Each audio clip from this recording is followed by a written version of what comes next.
first speech by Shreyas is titled 5 Everyday Things You Can Do to Keep Your Computer Healthy. Now, I want you to be aware, Shreyas is himself in IT, information technology.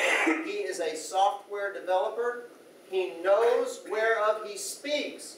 So if you want to have a healthy computer, you need to listen to Shreyas as he tells us 5 everyday things you can do to keep your computer healthy. Help me out.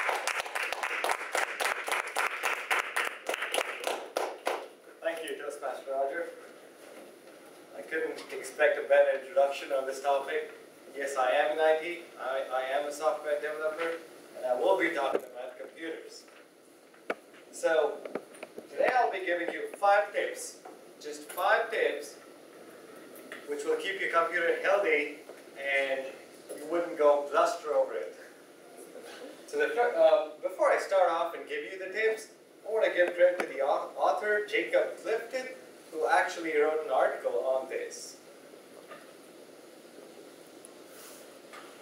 Alright, what is the 5 tips? And the 5 tips are, first one, keep it cool.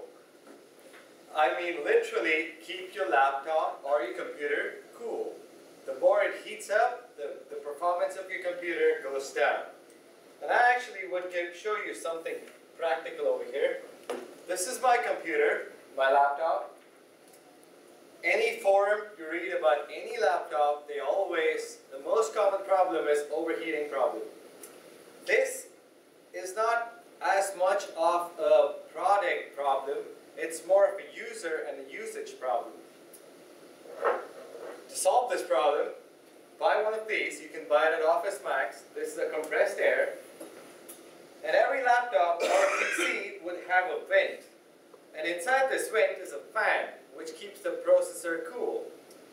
And sometimes this vent would be blocked, and that's what causes the laptop to overheat. So all you have to do is buy one of these, and just, that didn't go well. But anyway, let's give it a second shot. Buy one of these, and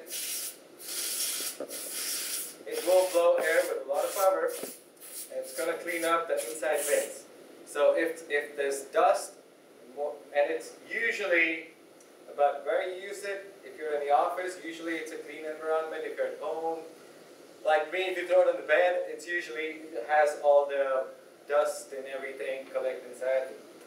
And believe me, I've had personal experience with this, and cleaning it up and opening up the vents with this makes a day and night difference.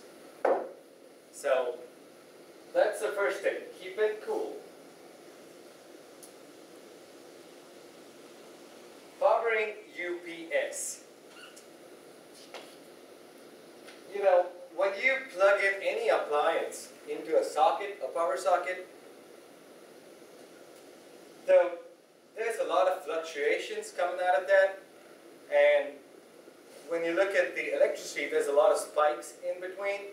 And these spikes happen in like a very nanosecond time frame. So it's very hard to notice for the user, but your laptop or your computer or any appliance is taking the beating, and it will go down in performance, and it'll try to compensate this and make sure it's negligible for the front user, but it affects the computer. How do you solve this? Get an uninterruptible power supply. That is a UPS.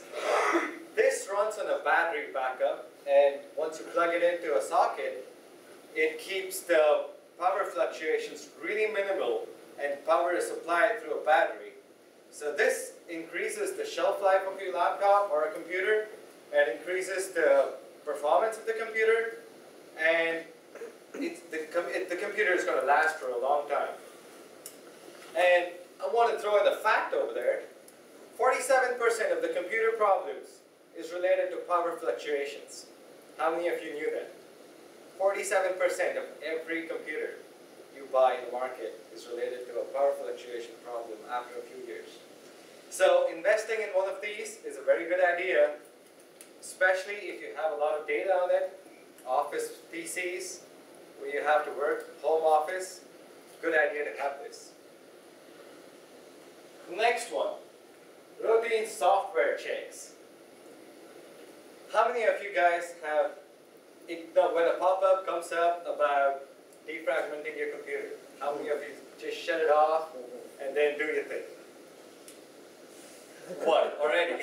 I've done it. So it is a human tendency to just close something without reading on a laptop. But it is important, and there's 3 important tools, 3 important softwares you have to pay attention to maintain the health of your PC. First one, disk defragmenter. When you copy a lot of stuff and write and read from your computer, usually the read-write head physically on the hardware, the read-write head drops the bits on the disk wherever the head is.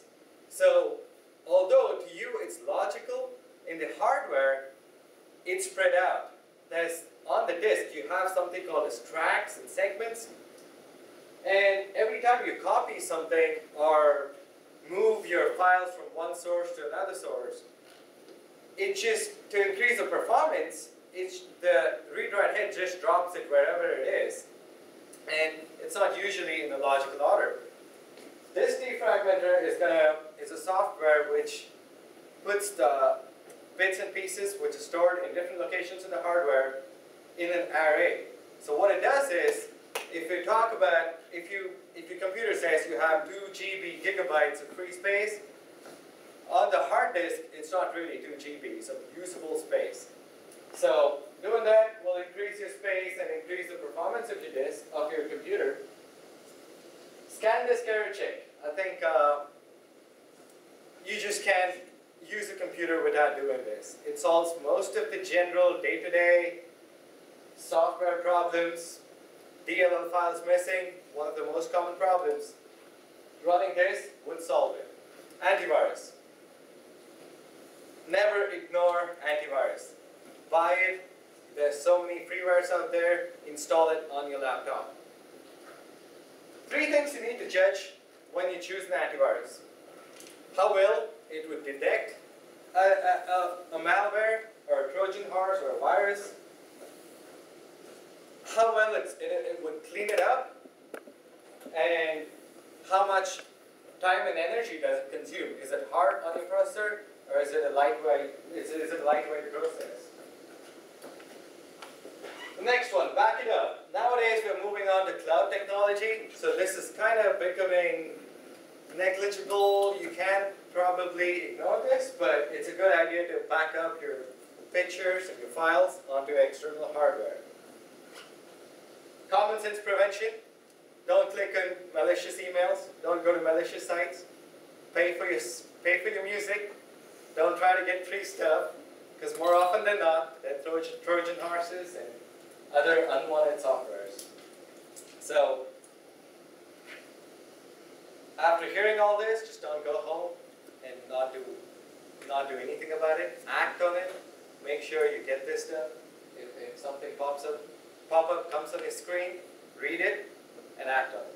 Thank you.